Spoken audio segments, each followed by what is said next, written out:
প্রতিদিনের মতোই সকালে বাজারে এসেছে রাফি আর তার মা। কষ্টে চলে সংসার।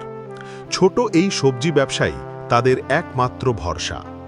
পয়সা গুনে চলে দিনের হিসেব। হঠাৎ কিছু চাঁদাবাজ এসে দোকান থেকে জোর করে সবজি নিতে থাকে।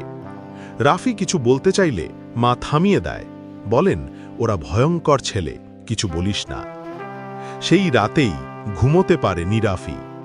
মনে মনে নেয় এক কঠিন সিদ্ধান্ত, আর না। পরদিন সকালে চুপচাপ বসে আছে রাফি, চোখে এক দৃঢ় সংকল্প। আবারও আসে সেই বখাটে চাঁদাবাজরা। বাজারে ভীতির ছায়া নেমে আসে। এইবার রাফি আর চুপ করে থাকে না। মা আতঙ্কে ওর হাত চেপে ধরে। সে সোজা বলে, চাঁদা দেব না। চারপাশে ভিড় জমে যায়। বলা শেষ হতেই শুরু হয় মারধর। ভিড়ের মাঝে পড়ে যায় রাফি। রাফির মা চিৎকার করে, কিন্তু কেউ এগিয়ে আসে না। এই সময় রাফির বন্ধু ইমরান চুপি চুপি ভিডিও রেকর্ড করতে থাকে। হঠাৎ করে বাজারে ঢুকে পড়ে পুলিশের গাড়ি। সাইরেন বাজে, কিন্তু অবাক করা বিষয়, চাঁদাবাজ নয়, গ্রেফতার করা হয় রাফিকে। থানায় নেওয়ার সময় চোখে অপমান, ঠোঁটে রক্তের দাগ। থানায় রাফিকে নির্যাতন করা হয়। ও চুপচাপ সহ্য করে। রাফির মা ছুটে আসেন থানায়, কাঁদেন, মিনতি করেন। কেউ শোনে না তার কথা, বরং চেয়ে বসেন ঘুষ। বাসায় গরুটি ছাড়া আর কিছুই নেই। সেইটাকেই বিক্রি করেন ছেলেকে ছাড়াতে। গরুটির রশি হাতে, চোখে জল। মা হাঁটছেন একা, হাটে গরু বিক্রি করেন। বুক ভেঙে গেলেও মুখে একটা শব্দ নেই। অবশেষে টাকা দিয়ে ছেলেকে ছাড়িয়ে আনলেন। রাফির শরীর বিধ্বস্ত। রাফি ঘরে শুয়ে আছে, চোখে ঘৃণা, ঠোঁটে চাপা কষ্ট। ইমরান থেমে থাকে না। মোবাইলে সেই নির্যাতনের ভিডিও আপলোড করে। ঘণ্টা পেরোতেই ভিডিও ভাইরাল হয়। লোকে দেখতে থাকে, শেয়ার করতে থাকে। বিশ্ববিদ্যালয়, স্কুল, বাসা সব জায়গায় চলছে আলোচনা। তরুণরা রাস্তায় নামে, হাতে প্ল্যাকার্ড, চাঁদাবাজদের বিচার চাই। মানববন্ধন, স্লোগান, প্রতিবাদ, চারপাশে গর্জে ওঠে দেশ। টিভি চ্যানেলে উঠে আসে ঘটনাটি। পুলিশ প্রশাসনের নীরবতায় ক্ষোভ। এদিকে একজন সৎ পুলিশ অফিসার আকবর ঘটনাটি মন দিয়ে দেখছেন। তিনি বলেন, এই অন্যায়ের শেষ আমি করব। শুরু হয় তদন্ত। আকবর থানায় গিয়ে সরাসরি ওসিকে জিজ্ঞাসাবাদ করেন। পুড়ে যাওয়া ফাইল থেকে বেরিয়ে আসে সব সত্য। গোপনে নজরদারি চলে রাজুবাই ও তার দলের উপর। চাঁদাবাজরা এবার পাশের বাজারে গিয়ে চাঁদা তুলতে চায়, কিন্তু প্রস্তুত ছিল জনতা। তারা ঘিরে ধরে চক্রটিকে। হয়ে যায় গণধোলাই। বাজার জুড়ে প্রতিরোধের ঝড়। শেষমেশ পুলিশ এসে তাদের গ্রেফতার করে।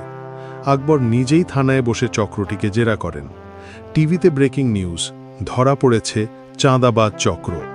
রাফি ও তার মা চুপচাপ টিভির সামনে, চোখে জল। শহরের রাস্তায় ব্যানার, থ্যাংক ইউ রাফি। ব্যবসায়ীরা এসে রাফিকে শুভেচ্ছা জানায়, তুই সাহসী ছেলে। রাফির মা পূজা করছেন কিংবা দোয়া পড়ছেন, চোখে শান্তির ছাপ। দোকানে শিশুদের ভিড়, সবাই নির্ভয়ে কেনাকাটা করছে। আবার এক নতুন সকাল। রাফি আর তার মা বসেছে দোকানে। বাজারে এখন পুলিশ টহল। নিরাপত্তা ফিরেছে। এক টুকরো হাসি ফুটে উঠেছে সব দোকানদারের মুখে। রাফির বন্ধুদের মুখেও গর্ব, আমরা ছিলাম পাশে। সংবাদ মাধ্যমে সাক্ষাৎকার দিচ্ছে রাফি। চেয়ারে শান্তভাবে বসে সে বলল, আমি শুধু আমার অধিকার রক্ষা করেছি। আকাশে ওড়ানো হচ্ছে ব্যানার, সত্যের জয় হলো। বাজারে সবাই মিলে উৎসব করছে, হাসি মুখে, ফুল হাতে। রাফি আড়ালে দাঁড়িয়ে, ভিড় থেকে দূরে, চুপচাপ। সে জানে লড়াইটা এখনো শেষ নয়, তবে পথটা তৈরি হয়েছে। আর কেউ চাঁদা নিতে সাহস করবে না।